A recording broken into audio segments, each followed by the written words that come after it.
തിരുവനന്തപുരം വർക്കലയിൽ ഭാര്യയ്ക്ക് നേരെ ഭർത്താവിന്റെ ക്രൂരമർദ്ദനം. വീട്ടിലെത്താൻ വൈകിയെന്ന് ആരോപിച്ചാണ് വർക്കല സ്വദേശിയായ യുവതിയെ ഭർത്താവ് നൌഷാദ് ഹെൽമറ്റ് കൊണ്ട് ക്രൂരമായി തല്ലിയത്. അക്രമം തടയാൻ ശ്രമിച്ച ബന്ധുവിനെയും വെട്ടിപ്പരിക്കേൽപ്പിച്ചു. സംഭവത്തിന്റെ CCTV ദൃശ്യങ്ങൾ പുറത്തുവന്നു.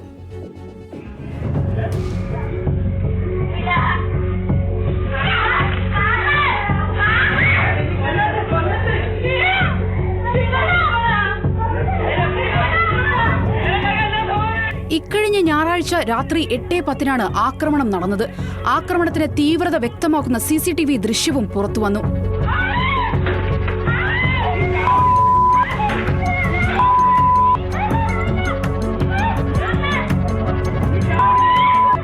യുവതിയുടെ നിലവിളി കേട്ടാണ് നാട്ടുകാർ ഉൾപ്പെടെ സ്ഥലത്ത് ഓടിയെത്തിയത്.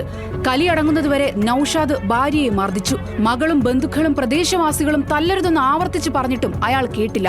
ഏറെ നാളായി നൌഷാദ് ഭാര്യയുമായി പിണങ്ങി വർക്കല കായ്ക്കരയിലെ വീട്ടിലായിരുന്നു താമസം. നൌഷാദിന്റെ ഭാര്യയാകട്ടെ മകളുമായി ഇലകമണ്ണുള്ള വീട്ടിലും. സംഭവ ദിവസം വൈകുന്നേരം മകളെ ഫോണിൽ വിളിച്ച് സംസാരിക്കുന്നതിനിടെയാണ് ഭാര്യ വീട്ടിലെത്തിയിട്ടില്ല എന്നും മറ്റൊരു യുവതിയുമായി പുറത്തു പോയിരിക്കുകയാണെന്നും നൌഷാദ് മനസ്സിലാക്കുന്നത്. ഇതിൽ പ്രകോപിതനായ നൌഷാദ് ഇലകമണ്ണിലെ വീട്ടിലെത്തി കാത്തിരുന്നു. യുവതി തിരികെ എത്തുന്നത് കണ്ട നൌഷാദ് ഹെൽമറ്റും കയ്യിൽ കരുതി അവർക്ക് നേരെ അടുത്തു. പിന്നീട് നടന്നത് ക്രൂരമർദ്ദനമാണ്.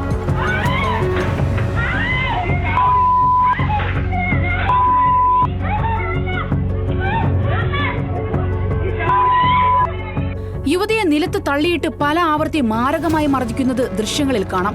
പിടിച്ചു മാറ്റാൻ ഓടിയെത്തിയ ബന്ധുവിന് നേരെയും ആക്രമണമുണ്ടായി. കയ്യിൽ കരുതിയ വെട്ടുകത്തിയോ ഉപയോഗിച്ചാണ് ബന്ധുവിനെ വെട്ടിപ്പരിക്കേൽപ്പിച്ചത്. തലയ്ക്കും കൈക്കും വെട്ടേറ്റ ബന്ധുവും വർക്കല താലൂക്ക് ആശുപത്രിയിൽ ചികിത്സയിലാണ്. സംഭവത്തിൽ ആയിരൂർ പോലീസ് നൌഷാദിനെ അറസ്റ്റ് ചെയ്തു. ന്യൂസ് മലയാളം, തിരുവനന്തപുരം.